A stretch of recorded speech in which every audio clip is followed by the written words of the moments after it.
Hi everyone, this is Abin from Evika. അങ്ങനെ നമ്മുടെ WatchOS 9.1 ഇപ്പോൾ ഒഫീഷ്യലി റിലീസ് ആയിട്ടുണ്ട്. ഈ ഒരു WatchOS നമുക്ക് വന്നിരിക്കുന്നത് ഏകദേശം 606 MB സീരീസ് 4ൽ നമുക്ക് ലഭിച്ചിരിക്കുന്നത്. പല സൈസിലായിരിക്കും ഓരോ ഡിവൈസിലും നമുക്ക് വന്നിരിക്കുന്നത്. അതോടൊപ്പം തന്നെ ആപ്പിൾ iOS 16.1 റിലീസ് ചെയ്യുന്നുണ്ട്, iPadOS 16.1 റിലീസ് ചെയ്യുന്നുണ്ട്, macOS 13 അഥവാ വെഞ്ചൂറ നമുക്ക് റിലീസ് ആയിട്ടുണ്ട്, HomePodOSും tvOSും 16.1 നമുക്കിപ്പോൾ റിലീസ് ആയിട്ടുണ്ട്. ഈ ഒരു WatchOS നമുക്ക് ഏതൊക്കെ ഡിവൈസിൽ സപ്പോർട്ട് ആവുമെന്ന് ചോദിച്ചാൽ വാച്ച് സീരീസ് 4 മുതൽ ഇപ്പോൾ റിലീസായിരിക്കുന്ന വാച്ച് അൾട്ര വരെയുള്ള എല്ലാ ഡിവൈസിലും നമുക്ക് ഈ ഒരു WatchOS 9.1 ഇപ്പോൾ സപ്പോർട്ട് ചെയ്യുന്നതാണ്. പിന്നീട് നമ്മുടെ ഈ ഒരു WatchOSനെ പറ്റി പറയാൻ തൊട്ട് മുമ്പായിട്ട് ഞാൻ നിങ്ങളെ എല്ലാവരെയും നമ്മുടെ സ്വന്തം ആപ്പിൾ ടെലിഗ്രാം കമ്മ്യൂണിറ്റിയിലേക്ക് ഇൻവൈറ്റ് ചെയ്യുകയാണ്. അവിടെ ജോയിൻ ചെയ്യുകയാണെങ്കിൽ ആപ്പിൾ റിലേറ്റഡ് വരുന്ന ഓരോ പുതിയ ലീക്സും റൂമേഴ്സും നിങ്ങൾക്കറിയാൻ പറ്റുന്നതാണ്. അപ്പോൾ അവിടെ ജോയിൻ ചെയ്യാൻ ലിങ്ക് ഞാൻ നമ്മുടെ ഡിസ്ക്രിപ്ഷൻ ബോക്സിൽ കൊടുക്കുന്നുണ്ട്, അല്ലെങ്കിൽ ഈ കാണുന്ന QR കോഡ് ജസ്റ്റ് ഒന്ന് സ്കാൻ ചെയ്താൽ മതി. ഇപ്പം തന്നെ ആപ്പിൾ ടെലിഗ്രാം മെമ്പറായിട്ടും നിങ്ങൾക്ക് മാറാൻ പറ്റും. അപ്പോൾ തുടക്കം തന്നെ നമ്മുടെ ഈ ഒരു അപ്ഡേഷൻ്റെ ബിൽ നമ്പറിൽ നിന്ന് സ്റ്റാർട്ട് ചെയ്യാം. നമ്മൾ അതിന് നേരെ സെറ്റിങ്സിലേക്ക് പോവാം.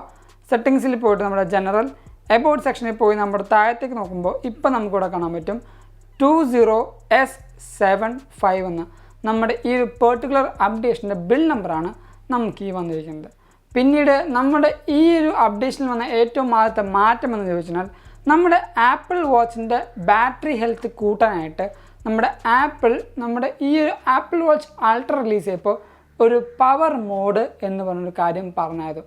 അതായത് നമ്മളിപ്പോൾ ഔട്ട്ഡോർ വാക്കിംഗ്, റണ്ണിങ്, ഹൈക്കിംഗ് എന്നീ പറഞ്ഞ ആക്ടിവിറ്റികൾ പോവുകയാണെങ്കിൽ നമ്മുടെ ഹാർട്ട് ബീറ്റ് ചെക്ക് ചെയ്യുന്ന ഫ്രീക്വൻസി കുറയ്ക്കുകയും അതേപോലെ നമ്മുടെ ബാറ്ററിയുടെ ഹെൽത്ത് കൂട്ടാനുള്ള ഒരു ഓപ്ഷൻ ഈ ഒരു അപ്ഡേഷനിൽ ആപ്പിൾ കൊണ്ടുവന്നിട്ടുണ്ട്. അതേപോലെ തന്നെ നമ്മുടെ ഈ പറയുന്ന ബാറ്ററി ഹെൽത്തിൽ നമുക്കിപ്പോൾ ഒരു ലോ പവർ മോഡ് എന്നൊരു ഓപ്ഷൻ ഉണ്ട്. ഇത് ഓൺ ചെയ്യുകയാണെങ്കിൽ ആപ്പിൾ പറയുന്നത് ഏകദേശം നമുക്ക് 60 hours വരെ, അതായത് ഇപ്പോൾ ഇറങ്ങിയ WatchOS അൾട്രയിലാണ് ഞാൻ പറയുന്നത്, പിന്നീട് ഈ പറഞ്ഞ സീരീസ് 4, 5, 6 എന്ന ഡിവൈസിലൊക്കെ ഈ ലോ പവർ മോഡ് ഇടുകയാണെങ്കിൽ അത്യാവശ്യം നല്ല ബാറ്ററി ബാക്കപ്പ് നമുക്ക് ലഭിക്കും. പക്ഷേ ഈ ഒരു ലോ പവർ മോഡ് ഇടുമ്പോൾ നമ്മുടെ ബാക്ക്ഗ്രൗണ്ടിൽ റൺ ചെയ്യേണ്ട പല ആക്ടിവിറ്റീസും, അതായത് നമ്മുടെ ഹാർട്ട് മോണിറ്ററിങ്, നമ്മുടെ റെസ്റ്റിംഗ് BPM, അതേപോലെ വാക്കിംഗ് BPM എന്നീ പറഞ്ഞ എല്ലാ കാര്യങ്ങളും നമ്മുടെ വാച്ച് കട്ട് ഓഫ് ചെയ്യുന്നതായിരിക്കും. അങ്ങനെയാണ് നമ്മുടെ ഈ ഡിവൈസിൽ നമ്മുടെ വാച്ചിൻ്റെ ബാറ്ററി മാക്സിമൈസ് ചെയ്ത് നോക്കുന്നത്.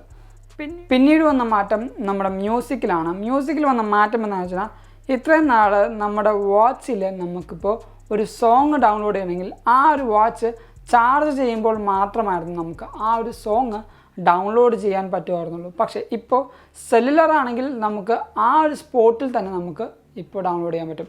അല്ല, ഇപ്പോൾ വൈഫൈ എനേബിൾഡ് വാച്ച് ആണെങ്കിൽ നമുക്ക് ആ ഒരു വൈഫൈ കണക്ട് ചെയ്ത് നെറ്റ് ആക്സസ് ചെയ്താൽ നമുക്ക് ഈ ഒരു ഡിവൈസിൽ നിന്ന് സ്പോട്ടിൽ തന്നെ നമുക്കൊരു പാട്ട് ഡൗൺലോഡ് ചെയ്യാൻ പറ്റും. പക്ഷേ ഇങ്ങനെ ഒരു സോങ് ഡൗൺലോഡ് ചെയ്യുമ്പോൾ നമ്മുടെ ഡിവൈസിൽ കുറച്ചധികം ബാറ്ററി കൺസപ്ഷൻ കൂടുന്നതായിരിക്കും. ആ ഒരു സോങ് ഡൗൺലോഡ് ചെയ്ത ശേഷമായിരിക്കും പിന്നീട് ബാറ്ററിയുടെ ആ ഒരു കൺസപ്ഷൻ സ്റ്റേബിൾ ആകുന്നത്. എന്തായാലും ഈ ഒരു അപ്ഡേഷൻ നമുക്കിപ്പോൾ എന്തായാലും വന്നിട്ടുണ്ട്. പിന്നീട് വരുന്ന ബഗ് ഫിക്സ് എന്ന് പറയുമ്പോൾ നമുക്ക് ഏറ്റവും വലിയ അനോയിങ് ആയിട്ടുണ്ടായത് നമ്മുടെ ഈ പറയുന്ന വർക്കൗട്ടിൽ നമുക്കൊരു വോയിസ് ഫീഡ്ബാക്ക് എന്നൊരു ഓപ്ഷൻ ഉണ്ടായിരുന്നു. അതായത് നമ്മൾ ഇത്ര പേസ് കംപ്ലീറ്റ് ചെയ്യുമ്പോൾ അല്ലെങ്കിൽ ഇത്ര കിലോമീറ്റർ കംപ്ലീറ്റ് ചെയ്യുമ്പോൾ നമുക്ക് ഒരു വോയിസ് ഫീഡ്ബാക്ക് കിട്ടും. നമ്മൾ 1 കിലോമീറ്റർ കഴിഞ്ഞു, ഇത്രയാണ് നമ്മുടെ പേസ്, ഇത്ര കലോറി നമുക്ക് ബേൺ ആയി എന്ന് പറഞ്ഞിട്ടുണ്ട്. ആ ഒരു സ്ക്രീനിൽ കാണിക്കുന്ന ആ ഒരു ഇൻഫർമേഷൻ ആയിരിക്കില്ല നമുക്ക് വോയിസ് ഫീഡ്ബാക്ക് ആയിട്ട് ലഭിക്കുന്നത്. ആ ഒരു ബഗ് നമ്മുടെ ആപ്പിൾ ഈ ഒരു OSൽ നമുക്ക് റിസോൾവ് ചെയ്തിട്ടുണ്ട്.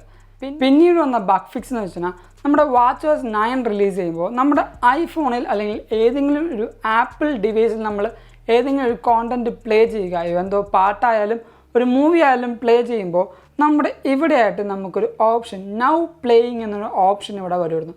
അത് ടാപ്പ് ചെയ്യുമ്പോൾ നമുക്ക് നമ്മുടെ ആ ഒരു കോണ്ടൻറ്റ് വാച്ചിൽ കൂടെ കൺട്രോൾ ചെയ്യാൻ പറ്റുന്നതായിരുന്നു ഒരു ഓപ്ഷൻ ഉണ്ടായിരുന്നു. അതേപോലെ കോൾ ചെയ്യുമ്പോഴും അവിടെ നമുക്ക് ഒരു കോളിങ്ങിൻ്റെ ഒരു ചിഹ്നം വരുമായിരുന്നു. പക്ഷേ ഈ ഒരു അപ്ഡേഷനിൽ ആ ഒരു ബഗ്, അതായത് ആ ഒരു ഓപ്ഷൻ നമ്മുടെ WatchOS 9ൽ ലഭിച്ചില്ല. പക്ഷേ ഈ ഒരു WatchOS 9.1ൽ ആപ്പിൾ അത് റിസോൾവ് ചെയ്തിട്ടുണ്ട്. അത് നമുക്ക് ചെക്ക് ചെയ്യാനായിട്ട് നമ്മുടെ ഐഫോണിൽ നമുക്കിപ്പോൾ ഒരു പാട്ട് വെച്ച് നോക്കാം. ഇപ്പോൾ ഞാൻ മ്യൂസിക് എടുത്തിട്ട് ഞാൻ വോളിയം ഫുള്ള് ഡിക്രീസ് ചെയ്തിട്ട് ഒരു പാട്ട് പ്ലേ ചെയ്തു. പാട്ട് പ്ലേ ചെയ്ത ആ ഒരു സ്പോട്ടിൽ തന്നെ നിങ്ങൾക്കിപ്പോൾ കാണാൻ പറ്റും നമ്മുടെ വാച്ചിലും അതിൻ്റെ ഫുൾ കാര്യങ്ങൾ നമുക്ക് ആക്സസ് ചെയ്യാൻ പറ്റും. ഇവിടെ മ്യൂസിക് പോസ് ചെയ്യുമ്പോൾ സ്പോട്ടിൽ തന്നെ നമുക്ക് മ്യൂസിക് പോസ് ആയിട്ടുണ്ട്. ഈ ഒരു ബഗ്, അതായത് ഈ ഒരു ഓപ്ഷൻ നമ്മുടെ WatchOS 9 നമുക്ക് ലഭിച്ചിട്ടുണ്ടായിരുന്നില്ല. ഇപ്പോൾ നമ്മുടെ WatchOS 9.1 ആപ്പിൾ അത് റിസോൾവ് ചെയ്തിട്ടുണ്ട്. അപ്പോൾ ഇതൊക്കെയാണ് നമ്മുടെ WatchOS 9.1 എനിക്ക് പറയാൻ പറ്റുന്ന പുതിയ മാറ്റങ്ങളും ബഗ് ഫിക്സസും എന്ന് പറയുന്നത്. ഇതിൽ കൂടുതൽ മാറ്റങ്ങൾ എന്തെങ്കിലും നിങ്ങൾക്കറിയാമെങ്കിൽ എന്തായാലും നമ്മുടെ വീഡിയോ തൊട്ട് അത് കമൻറ്റ് ചെയ്യുക. നിങ്ങളുടെ അടുത്തുനിന്ന് ഞാനും അറിയാൻ താല്പര്യപ്പെടുന്നുണ്ട്. അതേപോലെ ഈ ഒരു വീഡിയോ നിങ്ങൾക്ക് എന്തായാലും ഇഷ്ടപ്പെട്ടെന്ന് കരുതുന്നു. അതുകൊണ്ട് നമ്മുടെ ഈ വീഡിയോ ഇപ്പോൾ തന്നെ ലൈക്ക് ചെയ്യുക. എല്ലാ കൂട്ടുകാർക്കും ഈ ഒരു വീഡിയോ ഷെയർ ചെയ്ത് കൊടുക്കുക. ആൻഡ് നമ്മുടെ ചാനൽ ആദ്യമായി കാണുന്ന എല്ലാ കൂട്ടുകാരും ഇപ്പോൾ തന്നെ ദയവായി നമ്മുടെ ചാനൽ സബ്സ്ക്രൈബ് ചെയ്യുക. തൊട്ടപ്പുറത്തെ ബെല്ലൈക്കൺ എനേബിൾ ചെയ്യുകയാണെങ്കിൽ നമ്മൾ റിലീസ് ചെയ്യുന്ന എല്ലാ പുതിയ ഓയസും പുതിയ കാര്യങ്ങളും നിങ്ങൾക്ക് മറന്നു പോകാതെ കാണാൻ പറ്റുന്നതാണ്. ആൻഡ് ഞാൻ നിങ്ങളെ ഒന്നും കൂടെ നമ്മുടെ സ്വന്തം ആപ്പിൾ ടെലിഗ്രാം കമ്മ്യൂണിറ്റിയിലേക്ക് ഇൻവൈറ്റ് ചെയ്യുകയാണ്. അവിടെ ജോയിൻ ചെയ്യുകയാണെങ്കിൽ ആപ്പിൾ റിലേറ്റഡ് വരുന്ന ഓരോ പുതിയ ലീക്സും റൂമേഴ്സും അപ്ഡേറ്റ്സ് ന്യൂസും വാൾപേപ്പേഴ്സും നിങ്ങൾക്ക് ലഭിക്കുന്നതാണ്. അപ്പോൾ അവിടെ ജോയിൻ ചെയ്യാൻ ലിങ്കും ഞാൻ നമ്മുടെ ഡിസ്ക്രിപ്ഷൻ ബോക്സിൽ കൊടുക്കുന്നുണ്ട്.